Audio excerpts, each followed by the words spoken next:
Selamat datang kembali di podcast Bebas Aktif Season 3 episode 1. Kali ini kita datang dengan episode baru karena kita juga ingin hadir dengan konsep yang baru gitu ya.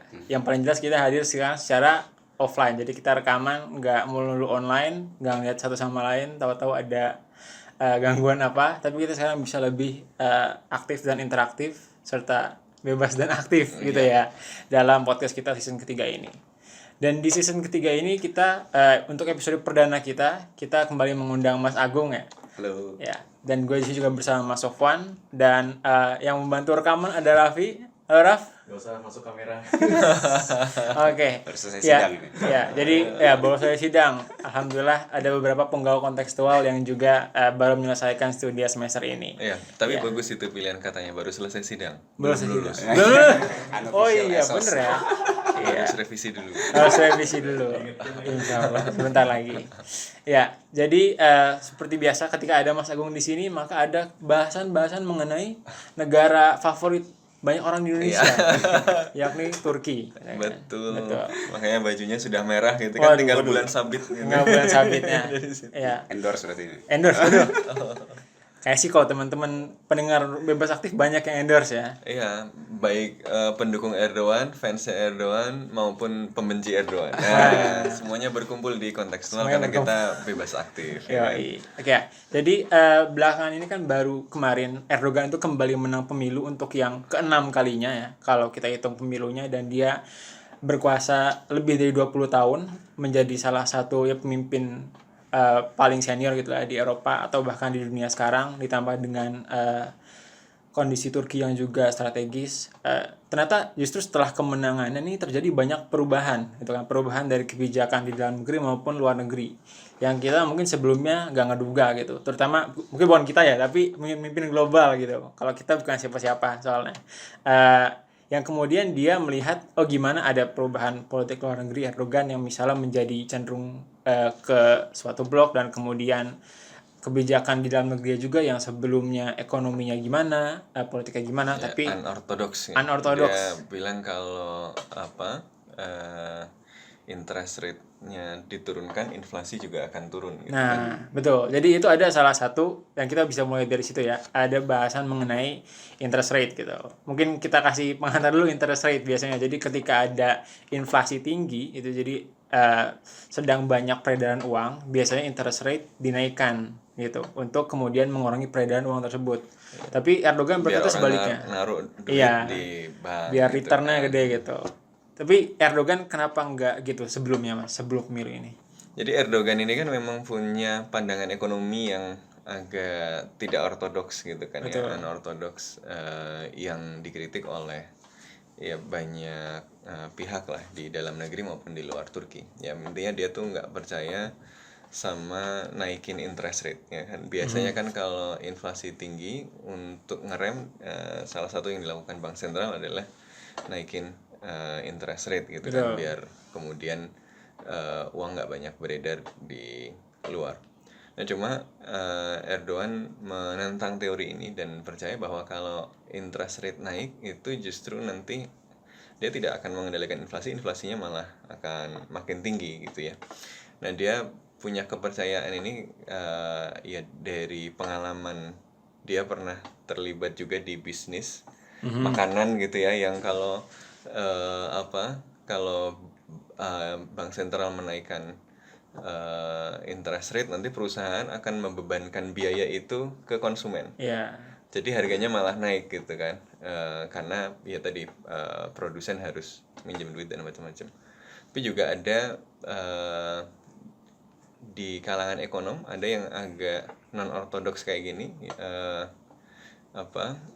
ekonom Yale ya, Irving Fisher, yang kurang lebih bicara hal yang sama, tapi konteksnya kalau menurut para ekonom yang mengikuti Fisher pun nggak cocok sama Turki sebenarnya, konteksnya lain. Nah tapi ada satu lagi, yaitu ya karena bunga bank itu ya nggak disukai aja ya, karena dia punya background gerakan Islam ya, jadi secara umum dia nggak suka sama Tapi kan bunga bank akan tetap yang ada tinggi gitu. gitu kan. Jadi dia kalau bisa dikurangi ya jangan Oke. ada bunga gitu. Jadi ada alasan macam-macam, ada alasan teorinya walaupun dia ambilnya sepotong-sepotong, tapi ya yield ekonomis ya ada dikit lah ya gitu ya. Iya. Walaupun nggak diambil sepenuhnya, pengalaman dia sebagai businessman di industri yang spesifik, industri makanan, sama tadi ya mungkin pengalaman personal ya sebagai aktivis Islam tadi yang sama bunga agak apaan nih Luar gitu biasa, kan ya. kalau bisa dikurangi gitu. Oke. Ya, tapi meskipun Ya makanya Ekopolin tuh harus ada konstruktivisnya dikit waduh, gitu. ada konstruktivisnya. Ya, tapi meskipun Erdogan percaya itu, ternyata kalau sebelum-sebelumnya gubernur sentral banknya justru nggak percaya gitu kan, karena diganti 3 kali atau berapa gitu ya. Jadi memang cukup tarik ulur juga di kebijakan ekonomi domestik ini. Ditambah juga kalau setahu saya sih ada memang currency swap juga dengan beberapa negara di Timur Tengah seperti Arab Saudi dan juga Uni Emirat yang membantu currency-nya itu tetap, lira itu tetap afloat gitu meskipun inflasinya tetap naik gitu. Nah, tapi kemudian kalau kita lihat di aspek Dan domestik, ekonominya masih tumbuh. Makanya ekonomi masih tumbuh, ya. walaupun inflasi naik, lira jatuh, tapi ekonomi domestik juga masih tumbuh karena government spending ya, besar gitu ya untuk industri apa domestik gitu. paling nggak stagflation gitu ya, inflasi aja. Nah, tapi Ya, sekarang dan mungkin itu yang paling penting buat Erdogan kan, Ya. yang penting konstituennya ini, walaupun harga-harga naik, tapi mereka masih bisnis gitu. Masih kan. bisnis as usual. Industri yang kemudian ada hubungan misalnya relasi dengan AKP dan macam-macam juga masih jalan gitu. Ya. Nah, tapi kemudian sekarang setelah dia terpilih kembali kan ya, dia udah U-turn gitu sekarang, atau tobat lah istilahnya kalau menurut para ekonom ya, dari kebijakan yang tidak ortodoks menjadi kebijakan yang ortodoks gitu, kembali ke jalan mainstream, yakni dengan menurunkan bunga sentral bank, dan juga ada gubernur sentral bank baru yang dipilih ya itu. Kalau perubahan ini kenapa ya tiba-tiba, Mas Agung, kira-kira? Ya saya rasa ini karena memang aspek ekonomi kan jadi satu aspek yang di masa Erdogan ini sekarang ya, khusus di masa sekarang ya, itu satu hal yang benar-benar diprioritaskan ya. Sinyalemennya pertama kita bisa lihat dari aspek tadi gubernur bank sentral itu pertama. Yang kedua sebenarnya juga nggak bisa dilupakan adalah bagaimana kemudian Erdogan ini memilih para pembantu-pembantunya gitu ya. Misalkan yang pertama mulai keseriusan dalam konteks ekonomi adalah memilih seorang wakil presidennya yang punya background ekonominya kuat ya, Cevdet Yilmaz. Cevdet Yilmaz ini kan juga lama di AKP itu kan, pimpinan pusat AKP-nya dalam bidang ekonominya ya kan. Lalu siapa lagi, menteri keuangannya itu kan ekonominya Mehmet Şimşek. Mehmet Şimşek ini sebenarnya kan bukan orang baru, jadi beberapa mungkin kita lihat ini muka-muka lama tapi Di recycle lagi. recycle masuk lagi gitu, muncul lagi. Karena Orang-orang- sebelumnya ribut sama Erdogan karena kebijakannya betul waktu Ya, itu itu sempat bermasalah, akhirnya sekarang balik lagi. Jadi memang hal itu yang kemudian ya pemilihan orang-orang itu yang jadi satu aspek yang cukup penting dilakukan oleh Erdogan ya, sehingga memang beberapa kebijakan-kebijakan yang memang mungkin utamanya adalah konteksnya keamanan tapi harus bisa berimplikasi dalam konteks ekonomi, misalkan urusan NATO, tapi juga ada konteks-konteks tetap ada aksesi Uni Eropa dalam konteksnya custom seperti itu. Jadi itu hal-hal yang rasa-rasanya menarik sih sebagai awalan ya untuk diskusi nanti. Ya, tapi yang menarik kalau menurut gue, jadi tema utamanya itu sebenarnya bukan perubahan loh, Kelas. Mau perubahan apa? Bukan perubahan, walaupun ada perubahan misalnya di kebijakan ekonomi, tapi kalau tadi nyambung dengan misalnya Turki 2023 ya kan, lalu orang yang dipilih sebenarnya adalah orang-orangnya Erdogan juga yang dulu kan sebenarnya lebih banyak keberlanjutannya daripada perubahannya. Makanya kalau kemudian segitu Iya. agak motong, Mas, kalau ingat mungkin ini ya, kalau kita dengerin podcast yang sebelumnya, Iya. pernah saya bilang itu bahwa Erdogan ini orientasinya adalah di masa sekarang. Kenapa orang lebih memilih Erdogan? Jaminan Erdogan adalah jaminan stabilitas, bukan perubahan, gitu loh. Kalau lawan politiknya oposisi tentu perubahan dari Erdogan dan pasca Erdogan, ya kan? Tapi kalau kemudian Erdogan stabilitas berarti apa ya? Ya apa yang dilakukan oleh Erdogan adalah yang menjamin stabilitas tadi tuh, keberlanjutan tadi, itu konteksnya. Ya harus melanjutkan program-program pembangunan gitu katanya. Ya, tapi berarti stabilitas itu nggak harus dimaknai dalam kebijakan yang sama gitu ya. Iya. Tapi Iya, betul. kayak lebih ke hasilnya aja atau gimana maksudnya? Nah, maksud gue adalah walaupun ada perubahan-perubahan tadi, ternyata teori yang dipercaya Erdogan nggak bekerja, akhirnya ya udah deh, kita ya mau nggak mau ikutin teori yang normal aja, yang mainstream. Tapi yang lain kan sebenarnya nggak, dan itu kemudian tidak berpengaruh pada kebijakan besar yang tadi kan, Turki 2023, kemudian posisi Turki yang mencari ruang manuver yang lebih luas kan, di antara NATO dan Rusia itu kemarin tiba-tiba bikin pernyataan mendukung Ukraina masuk ke NATO gitu ya, dan seterusnya. Nah ini kan sebenarnya konsisten aja dengan yang dilakukan Erdogan gitu kan, sebelum-sebelumnya gitu. Walaupun ada perubahan-perubahan tadi. Jadi kalau gue lihat sih memang sebenarnya temanya malah keberlanjutan. Cuma mungkin Erdogan itu ya punya di dalam all presidents men tadi, mungkin cara berpikir juga ada beberapa yang beda-beda gitu kan. Jadi ada menteri-menteri yang pro teorinya Erdogan untuk aspek ekonomi, tapi ada yang mungkin pandangannya lebih mainstream gitu kan. Lalu yang kemarin pro pandangannya Erdogan lebih disukai tapi ternyata nggak berhasil ya udahlah ganti gitu misalnya. Jadi, tapi gambar besarnya ya tetap berlanjut gitu kan. Oke. Tapi apalagi emang perubahan besarnya yang paling kenotis kan emang itu soal kebijakan ekonomi. Kalau secara politik domestik ada yang berubah ya? Nah, politik domestik ini juga menarik nih, karena melihat ini kan Erdogan ini kan People's Alliance ya, ya kan, melawan National Alliance. Nah, ternyata pihak oposisinya sendiri itu bukan satu oposisi yang solid gitu loh. Nah, ini posisinya pun fragile banget gitu loh. Seringkali kemudian setelah pasca pemilu kemarin friksinya kencang ternyata. Gitu ya, termasuk Kamal tidak bisa lagi memegang. Betul, bahkan di internalnya JHP sekalipun, partai oposisi yang paling besar gitu ya, JHP, Cumhuriyet Hak Partisi, di dalam sendiri Kemal itu ribut sama yang sekarang wali kota Istanbul, Ikram İmamoğlu, ya kan? Itu ribut. Yang Ankara itu siapa? Ankara itu kan kok saya lupa ya namanya, Mansur Yavaş. Mansur Yavaş ya. Mansur Yavaş gitu loh. Nah, jadi friksinya karena hal itu yang kemudian akhirnya ya membuat Erdogan ya langgeng itu dalam konteks domestik. Ya. Itu kan ada meme-nya kan, mengkritik oposisi di Eropa atau di Amerika yang cuma bisa ngomel-ngomel. Coba lihat oposisi Turki ya, dia dengan gagah berani melawan, kemudian kalah dan langsung bersiap untuk kekalahan berikutnya gitu katanya. Makanya sekarang salah satu targetnya Erdogan adalah menang di local election 2024. Target utamanya adalah rebut Ankara dan Istanbul. Gitu. Nah, itu yang sekarang memang benar-benar dia sedang pikirkan. Tapi yang diprediksikan orang kan kalau untuk aspek politik bahwa ya tadi karena Erdogan menangnya tidak nyaman, menangnya harus 2 ronde dan selisihnya enggak terlalu besar ya.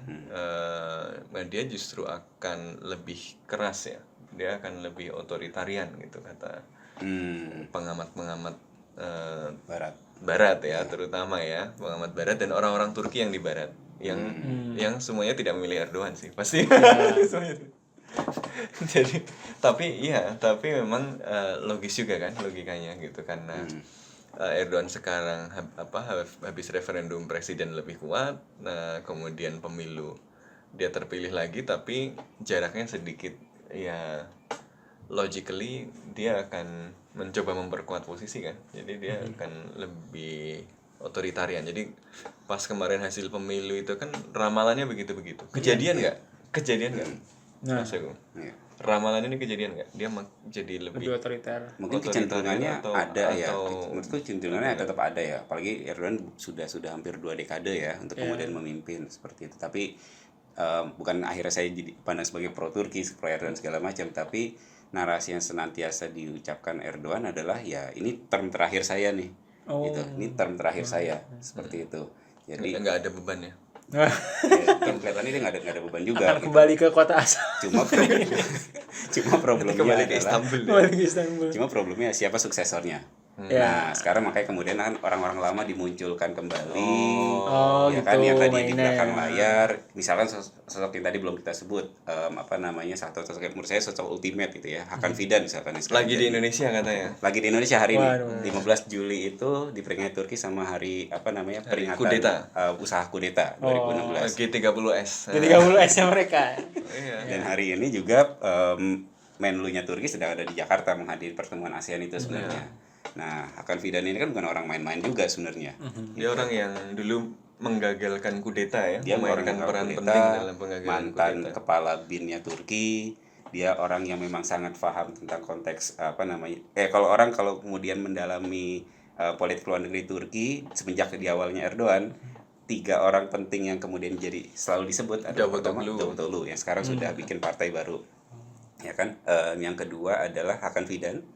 Hakan Fidan ini lama pernah bekerja sama Erdogan, pernah di militer, S3-nya di bidang HI, S2 di Maryland Amerika, gitu kan, pernah Jadi memimpin. ada harapan juga buat anak-anak HI masih bisa jadi presiden juga. Bisa Bahkan jadi dia presiden. pernah memimpin Belum TIKA. jadi sih. TIKA itu apa Mas? Ya kayak Indonesian Aid, Iya, gitu, kayak JICA, kayak JICA. JICA, kayak JICA-nya USAID. Jepang. Oh, kayak JICA. Nah, Iya, semacam iya. seperti itu. Dia pernah mimpin tuh. Jadi soft diplomasi Karirnya macam-macam ya. Karirnya Dari macam-macam. hard power sampai soft power. sampai Waduh. kemudian ngurusin yang namanya badan intelijen di usia yang Oh, relatif berarti muda. sampai sharp power juga Sampai itu. sharp power. Dan dia Hard mentransformasi power, soft power, sharp si power. badan intelijen ini yang tadinya hanya konteksnya domestik banget gitu ya, tapi mengurusi urusan di luar, ke urusan Qatar, urusan Suriah, urusan apa dengan Rusia. Dia selalu jadi envoy khususnya Erdogan tuh untuk Nih, urusan out itu. of topic, berarti di Indonesia lagi ngapain ya? Oh sekarang ngurusin kan tadi ya ASEAN itu ya. Oh iya iya. Iya. Oh dia ikut Menghadiri. KTT ASEAN. Iya, kan ada yang ngumpul semua. Iya. Ikan, wangi. Ditambah gitu. satu orang lagi adalah Ibrahim Kalin. Ibrahim Kalin ini mantan dulu jubirnya Erdogan lama ya di bidang dan sekarang dia tukeran sama Ibrahim Kalin. Ibrahim Kalinnya jadi foreign minister. Nah, Ibrahim Kalin ini sekarang jadi kepala Badan Intelijen. Jadi ini dynamic duo dalam konteks politik luar negerinya Turki. Tapi orang-orang juga melihat ini dua orang yang Calon mungkin juga. dimunculkan juga Erdogan untuk mempersiapkan nantinya gitu. Pasang-pasang baliho juga nggak? Orang-orang beliau. Mulai pasang ini menteri luar negeri sama presiden foto bareng di baliho di bandara gitu ada. Selama saya di Turki saya jarang melihat. Nggak gitu, berarti. Cara mainnya lain. Saya Cara di Turki mainnya lebih banyak melihatnya fotonya foto Erdogan dan foto Kemal Ataturk. Oh. Sisanya nggak ada. Oh, iya, iya. Oke, ya. Selamat kepada kontingen apa itu nggak pernah saya lihat. Nggak ada. Selamat foto gede-gede gitu. Nah, oke, jadi ternyata di politik domestik ada perubahan tapi Ya, lebih ke menyiapkan suksesor. lebih ke menyiapkan suksesor. Bener ya, abis pemilu tuh udah pikirannya pemilu ke depan lagi aja. Gitu. Iya. Tuh, tapi Kemal Kılıçdaroğlu tuh nggak mundur ya dari ini. Sejauh ini sejauh ini ya belum. Tapi belum ada penangkapan atau pemberangusan oposisi belum ya. Belum ada. Jadi masih ini. Paling dalam konteks pemberangusan terhadap orang yang dianggap sebagai ya teror ya, itu oke lah kalau dalam keamanan ya. Tapi dalam oposisi enggak tidak. Oke, kirain bakal jadi Arab Saudi gitu kan. Jadi liberal, jadi liberal lagi, demokratisasi Habis lagi. menang terus di Iya, kan itu, berubah. gitu. Maksudnya kan yang menarik kita kayak dari aspek-aspek ini Ternyata kan enggak, ya. nggak ada yang dikampanyekan gitu kan. Tapi perubahan pasca pemilu aja gitu yang kemudian kita lihat di pemerintahan Erdogan. Dan perubahan selanjutnya juga yang kemarin ya menjadi berita nggak cuma di Indonesia tapi terutama di negara-negara barat itu adalah ketika ya Turki kayak semacam mengusulkan swap gitu ya. Jadi dia akan mendukung aksesi Swedia itu ke NATO dan sebagai gantinya dia juga ingin kembali memulai proses aksesi dia ke Uni Eropa. Nah, ini kan Ya, gue menjadi dukung lu dukung gue. iya, ini kan kayak emang kayak gitu bisa ya di politik internasional kayak sangat Lo sangat justru politik transaksional. internasional begitu. Begitu ya? Fortet, kan? Fortet ya? Lu ngasih apa, gue ngasih apa. Tapi kan NATO sama EU ini kan kayak two different beast gitu, Mas. Iya, iya. Iya. Ya, tapi alasan EU menolak Turki kan juga banyak orang Turki merasa itu dulu dicari-cari kan, dan sekarang justru menurut gue Turki merasa ini ya momennya, karena konteksnya berubah apa, dulu Rusia itu dianggap bisa dijinakan dengan kerjasama ekonomi yang kuat dengan Uni Eropa kan, liberalisme klasik lah ya, dengan tercipta interdependensi, maka risiko konflik akan dikurangi gitu. Iya. Tapi ternyata kan invasi Rusia ke Ukraina tadi menunjukkan tidak demikian, dan justru Uni Eropa justru mengalami problem karena dia membangun hubungan kesaling tergantungan dengan Rusia, malah tergantung energi terutama ya ke Rusia, yang dia mau keluar dari situ juga sulit. Nah, ini kan membuat posisi Uni Eropa pilihannya semakin sedikit, sekaligus Turki juga semakin strategis kan. Ya daya tawarnya posisinya lain. Rusia Uni Eropa ini secara ekonomi stagnan, secara geopolitik chaotic gitu ya. Ada ancaman eksistensial yang jelas, dan dalam dua hal itu Turki memainkan peran penting karena dia di posisi geopolitik dan geoekonomi yang penting gitu loh. Dia jalur gas Eurasia, dia jalur dagang yang penting ke Afrika, ke Asia, dia secara politik juga anggota NATO, tapi sekaligus juga punya posisi khusus dengan Rusia kan. Jadi daya tawarnya tinggi. Kalau saya jadi Turki ya dia buka lembaran yang lama dulu lagi. Ini kayak orang tadinya ngelamar ditolak karena lu masih kere gitu kan, karena si yang dilamar ini masih kaya gitu, terus yang dilamar ternyata kondisi ekonominya memburuk gitu. Datang lagi dong gitu. Siapa tahu berhasil gitu. Itu kan yang menarik tuh ya. Jadi walaupun memang benar dibilang ikhlas juga tadi, itu dua institusi yang berbeda, tapi kan kata Mas Sofwan juga benar tuh. Nah, ini di mana politik internasional itu ya bermain dan bekerja gitu loh. Apalagi ini banyak, kalau lihat dalam konteks membernya kan banyak irisan gitu loh. Dulu awal-awalnya kan ketika menolak Sweden itu kan Turki lebih condong kepada faktor keamanan. Oh, Sweden ini banyak melindungi orang-orang PKK ya kan, atau juga orang-orang ibu-ibu itu. Partai Kurdi yang dianggap separatis ya, bukan ibu-ibu PKK. Nah, yang kedua kelompok veto ya kan, Fethullah Gulen yang banyak melakukan pelarian di sana ya kan, sehingga akhirnya itu membuat Turki tidak mau yang namanya Sweden itu masuk ke sebagai anggota NATO seperti itu. Tapi kan ditambah bakar-bakar Al-Qur'an. Tambah isu tentang pembakaran Al-Qur'an. Tapi ini kan pembakaran Al-Qur'an pretext saja ya. Ya, lebih ke betul. Tapi dalam konteks itu kan kita melihatnya juga ternyata dalam perkembangannya itu justru aktor-aktor yang lain juga melobi Turki juga tuh. Udah masukin nih namanya Sweden, Finland udah diizinkan untuk masuk gitu ya. Sekarang kok Sweden nggak masuk. Akhirnya kan dengan berbagai macam lobby, dan ternyata kan sekarang Turki yang dapat durian runtuh. Tadi Turki nawar, yaudah dong urusan Uni Eropa dibuka lagi. Yang prioritas ada urusan Schengen ya, untuk dapat visa Eropa.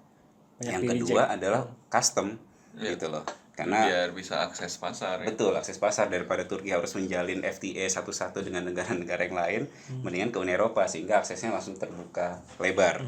Jadi Turki itu sebelumnya belum ada di custom sama EU ya? Ya kan, karena dia di luar EU kan, dia berarti harus bikin perjanjian sama EU atau bikin satu persatu sama negara EU. Nah, itu jadi hal yang bisa. Terus dari Amerika Serikat bahkan sekarang sudah berjanji untuk ngasih F-16 misalkan gitu loh.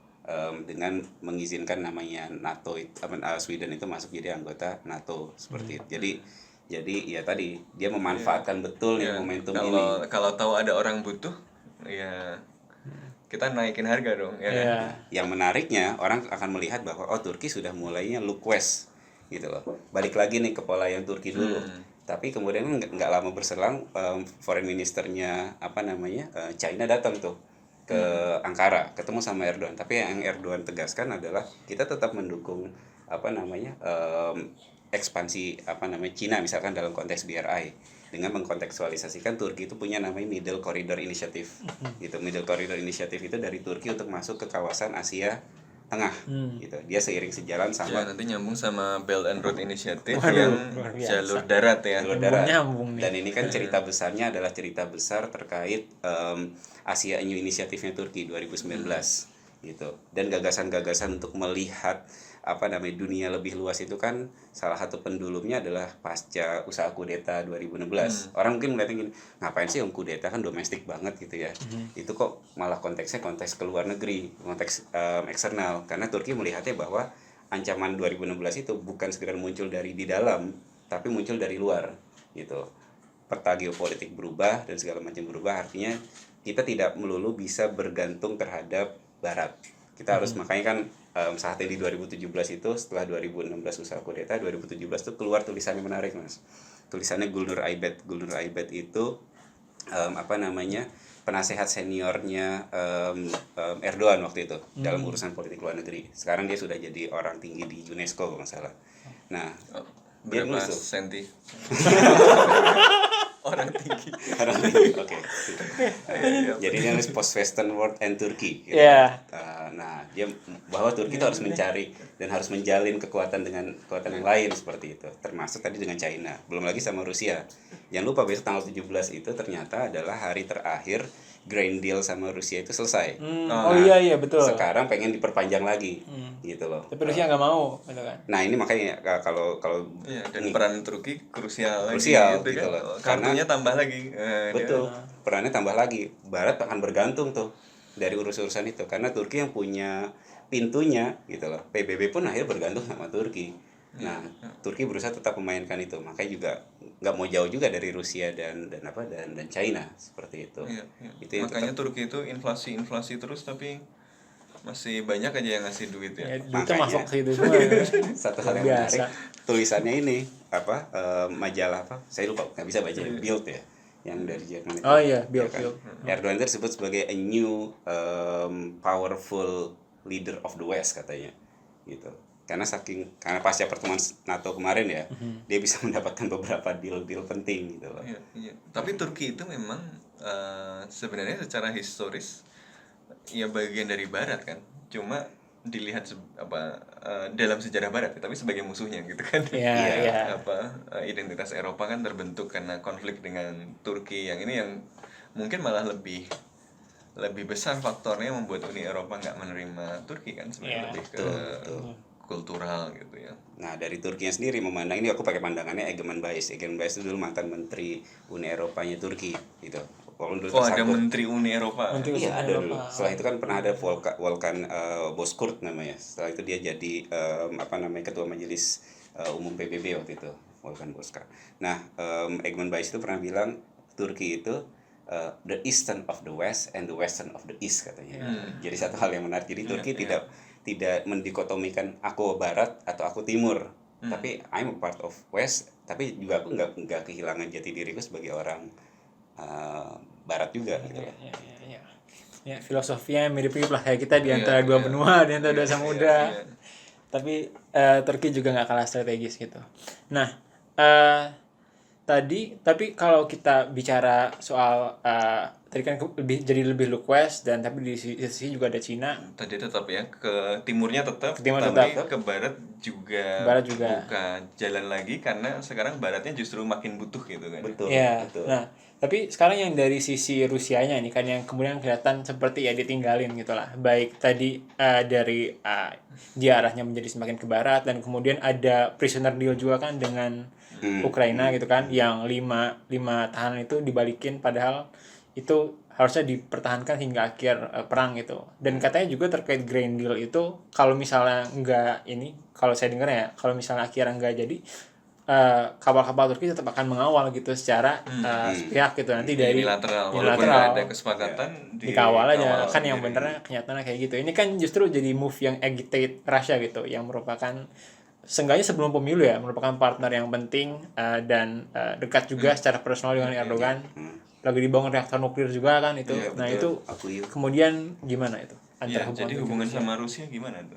Nah, hubungan sama Rusia pun melihat ini ya, beberapa hal yang kemudian dilakukan oleh Turki hari ini, bahasanya apa ya? Bahasa apa namanya, jubirnya Kremlin tuh bilangnya ya bisa memahami lah apa yang dilakukan oleh Turki hari ini, seperti itu gitu ya. Oh gitu bilangnya. Ya bisa memahami gitu loh. Dalam konteks itu kan kemudian akhirnya Kremlin juga nggak mau kehilangan Ankara sebagai mitranya gitu. Ya temennya udah dikit hilang lagi kan. Nah, urusan dengan Turki itu kan bukan sekedar urusan Green Deal, bukan urusan sama Eropa aja kan, tapi urusan misalkan dalam akses akses gas misalkan, bisa jadi itu. Yang kedua, ya ini urusan sama beberapa negara-negara lain yang juga ya mitranya Rusia gitu loh, termasuk juga aliansinya Rusia misalkan dalam konteks Timur Tengah gitu ya. Mereka gimana pun tetap butuh yang namanya Turki untuk bicara masalah isu Suriah, ya kan? Terus Ya butuh Turki untuk itu juga pengungsi kan. untuk Benar-benar ya. pengungsi, ya kan? Dalam konteks misalkan isu ini aja, isu di wilayah-wilayah Asia Tengah gitu. Asia Tengah itu Ya. kan irisannya sangat besar. Irisannya urusan sama Rusia iya, urusan sama Rusia dalam konteks dia negara Bekas CIS Soviet, ya, Commonwealth of Independent States, tapi di sisi yang lain mereka juga member dari orang-orang Turk Iya, gitu loh. secara kultural, secara kebudayaan Betul. dekat sama Turki gitu. Cultural connectivity yang kemudian kan dibangkitkan sama Turki, sehingga Turki itu pengen membangkitkan diri sebagai ya gue itu dibutuhkan gitu loh. Jadi aspek pertemanannya jangan sampai kemudian hilang gitu dalam sekedar bicara aliansi.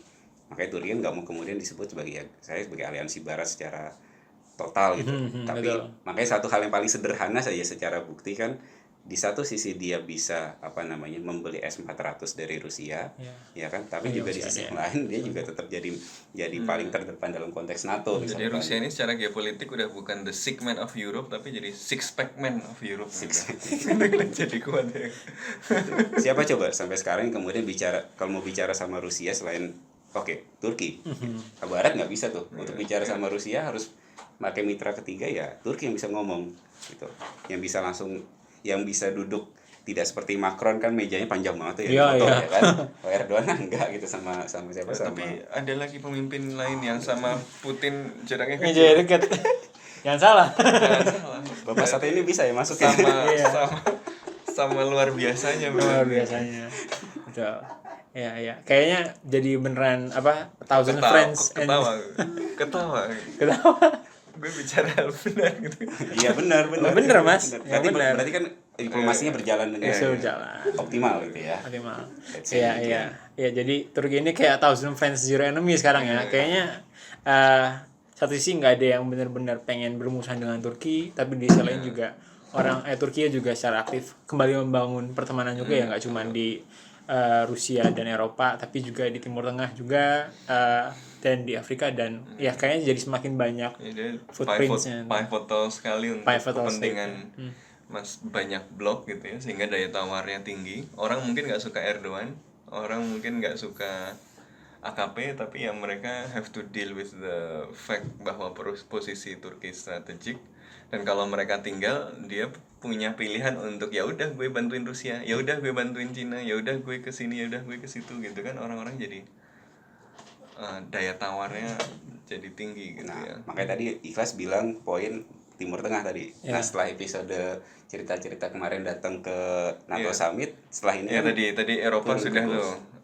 sama Eropa sama NATO udah, sama Cina tadi udah dibahas, Rusia udah, Timur Tengah sekarang kan Qatar sama tadinya Qatar, Turki itu Iran. sering disebut dekat gitu kan. Dekat. Maka kemudian pas di blokade sama negara-negara Teluk, Turki yang bantuin gitu kan, yang namanya sekarang Qatar sudah baikannya, ada hubungannya sama Turki juga nggak? Nah, ini setelah ini kan episodenya adalah bakal masuk ke negara-negara Teluk nih. Erdogan mau kunjungan ke sana seperti itu. Nanti kontekstual buat juga ya. Oh, Luar biasa, siap. luar biasa. Namanya berubah gitu. Kalau kedutaan mau sponsori silahkan. Kedutaan Turki juga boleh. Boleh tuh. Itu kita feature serius itu pasti ya. Kalau ada nanti. Nah, tapi itu ya. Jadi ya Turki ini kan yang sama Timur Tengah bukan sesuatu hal yang baru seperti itu kan.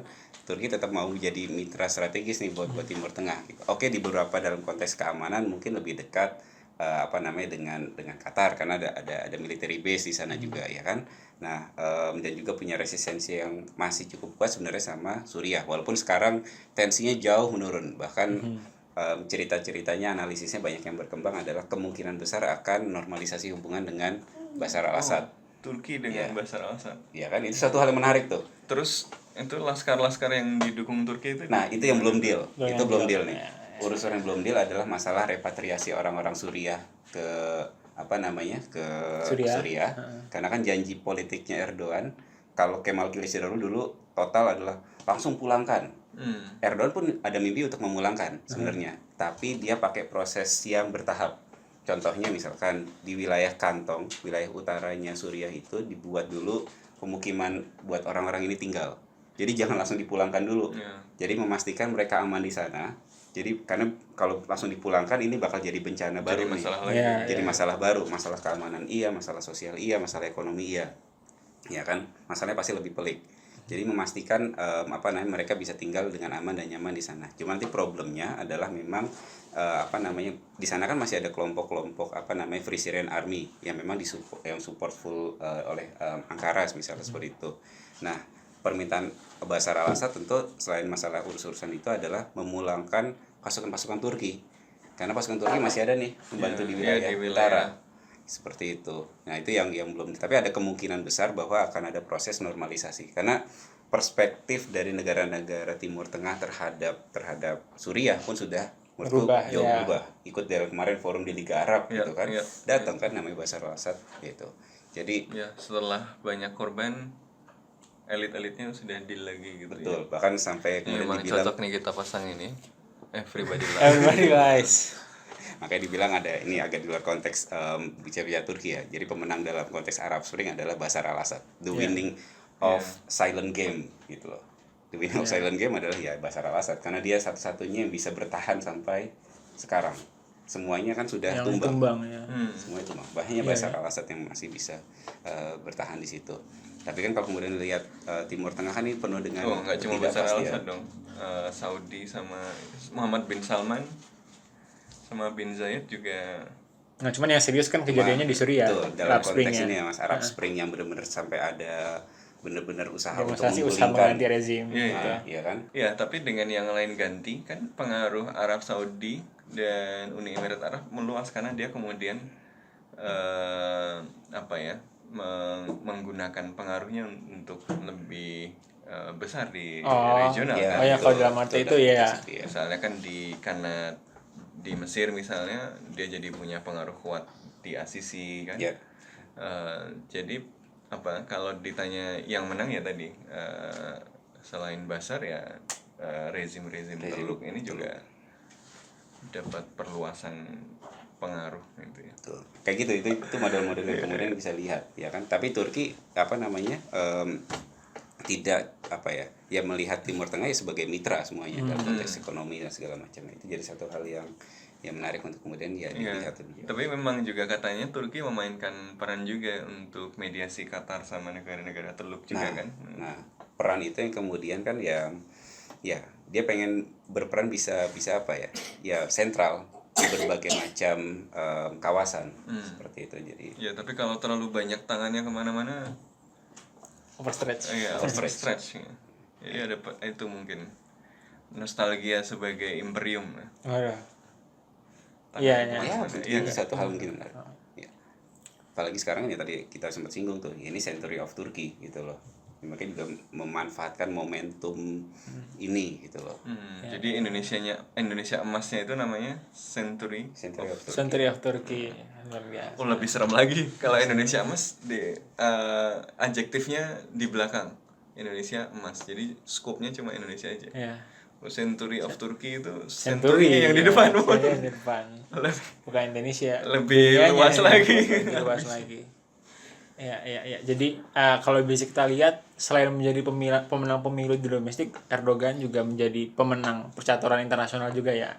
Di beberapa kawasan gitu, nggak cuma di Eropa doang, tapi hubungan juga ke Asia, ke Timur Tengah dan juga Amerika Serikat, hampir semuanya kalau bisa dibilang ya. Jadi Afrika juga. Jadi memang bisa kita belum tahu kalau overstretch atau enggak, tapi kalau kita lihat sejauh ini sih memang beda kalau politisi senior Erdogan kemudian memainkan peran-peran internasionalnya. Ya, tantangan Erdogan kalau menurut gue justru paling besar di dalam sih ya. Di dalam ya. Memang di dalam. Kalau posisi di politik internasionalnya justru kayaknya daya tawarnya makin meningkat dengan persaingan geopolitik yang makin tinggi, ketegangannya, dan posisi Turki yang strategik gitu. Ya dia tambah banyak daya tawar. Tapi ya challenge-nya malah memang mengelola di dalam, dan kemarin pemilu itu kayaknya memang salah satu ujian yang paling berat dan dia berhasil mengatasi itu.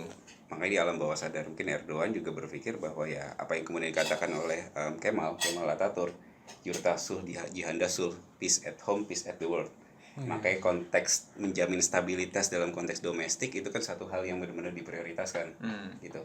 Oke, ekspansi kemana-mana, tapi harus bisa memberikan satu keuntungan secara domestik dalam konteks stabilitas. Misalkan dalam konteks kita belum sebut Afrika misalkan. Ke Afrika. Oh iya, Afrika belum. Belum. Tadi udah muter tadi. Oke, Afrika boleh sedikit. Afrika Eropa sedikit. sampai Asia sampai Timur Tengah sudah. Salah satu negara yang kemudian cukup ekspansif ke Afrika adalah ya Turki. Ya bantuan misalkan bantuan kemanusiaan oke lah. Terus yang kedua lewat YTB itu kayak LPDP-nya Turki gitu ya. Beasiswa Pada disuruh pulang. Bond free ya. Bond free. Ya disuruh pulang gitu kan segala macam ya. Kalau Turki kayaknya malah banyak diaspora ya, malah dia menggunakan jaringan diaspora itu terus kan. Iya, ya termasuk saya gitu kan. Turki alumni, kemudian mereka sekarang lagi walaupun memang tidak belum sampai se-advance Fulbright atau Chevening segala macam, tapi sekarang dalam perjalanan ke sana kalau saya melihatnya seperti itu. Nah, satu hal yang menarik juga ya konstruksi gitu loh. Konstruksi Turki itu banyak kemudian akhirnya diekspand ke luar ke negara-negara Afrika. Ditambah lagi ini cerita lama sebenarnya. Ada semacam Belt and Road Initiative juga Turki di Afrika. Di Afrika itu bentuknya lebih banyak ya, ada setahu saya kereta ada, jembatan ada gitu, tapi nggak ada nama formalnya gitu. Tidak ada nama formal. Mungkin dulu pernah ada Afrika Zirvesi a Year to Afrika atau apa segala macam. Tapi satu hal yang menarik kan itu tahun-tahun 2000-an ya. Sampai 2010 atau 2012 itu. Nah, satu hal yang menarik di masa waktu itu adalah ketika pasca ini Mas Sofwan, resesi global waktu itu 2008-2009, negara-negara Eropa itu menutup kedutaan besarnya di Afrika. Yang dilakukan oleh Turki sebaliknya, membuka sebesar-besarnya akses untuk kedutaan besar di sana. Ya kan? Yang kedua adalah ketika Turkish Airlines itu atau THY Turk Hava Yolları itu IPO. Nah, salah satu yang kemudian diminta oleh pihak pemerintah Turki adalah oke, silahkan IPO ya. Tapi buka jalur-jalur ke. Tapi jalur penerbangan itu harus sejalan dengan politik luar negeri Turki. Jadi akhirnya akses ke Afrika itu dibuka. Pebisnis jalan, orang mau jalan, bantuan kemanusiaan jalan. Buka pasar baru itu ya, termasuk pakai kayak gitu ya. Betul, termasuk aspek budaya, soft diplomasi. Nah, itu bisa ditiru tuh Pak yang sama-sama mejanya kecil sama Putin. Nah, itu bisa. Jangan sampai penyuntikan modal negara doang ya. Jangan cuma meja doang ya. Nah, itu satu hal yang menarik ya untuk melihat Afrika seperti itu. Nah, itu sih. Ya kita masih melihat ya, masih bisa nanti akan melihat dalam beberapa waktu dekat ya apakah ini benar-benar overstretch atau enggak gitu. Cuma kan mindset yang seperti ekspansif itu ya tadi karena logikanya adalah saya harus mencari pasar-pasar baru. Yang itu tidak bisa sekedar ekonomi ya, tapi jalinan ekonomi itu juga harus dibangun oleh basis yang sifatnya people to people. Gitu. Makanya kan kayak mereka punya namanya Yunus Emre Institute. Kayak Confucius Institute kalau orang Cinanya gitu ya. Tapi mereka ada Yunus Emre Institute kalau orang Yunus Jerman. Emre ini siapa nih? Tokoh apa gitu? Salah satu ya filosof kali ya kalau boleh aku bilang ya, seperti itu. Yunus Emre Institute. Ya pembelajaran tentang sejarah Turki, khususnya masalah ini sih, bahasa. Gitu loh. Itu udah marak banget sekarang di Jakarta juga ada kok dibuka. Yunus Emre Institute. Nah, direkturnya bisa kontak kami untuk iklan. 2 kali lu minta sponsor ini. Oke. Ya, jadi kayaknya emang Turki selalu mempunyai mindset global gitu ya. Selalu melihat keluar dan terutama parent itu di masa Erdogan sekarang gitu ya. Yang mungkin sudah mencapai stabilitas juga setelah kemerdekaannya, setelah 1 abad berproses gitu. Kemudian hingga mencapai Century of Turkey gitu. Jadi ya kalau bisa saya simpulkan sih ini menjadi suatu sequel baru ya dari perjalanan Erdogan yang katanya sih ini sequel terakhirnya, tapi kita harus pantau terus karena banyak perkembangan menarik gitu. Banyak yang tampak di permukaan merupakan perubahan, tapi sejatinya merupakan kisah keberlanjutan gitu dari Turki, AKP dan Erdogan gitu. Jadi ini ada sebuah kisah yang akan kita pantau terus, dan kita pantau selanjutnya juga akan tetap bersama podcast Bebas Aktif di episode selanjutnya. Jangan lupa untuk kunjungi kami di kontekstual.com, di berbagai sosial media kami, dan sampai jumpa.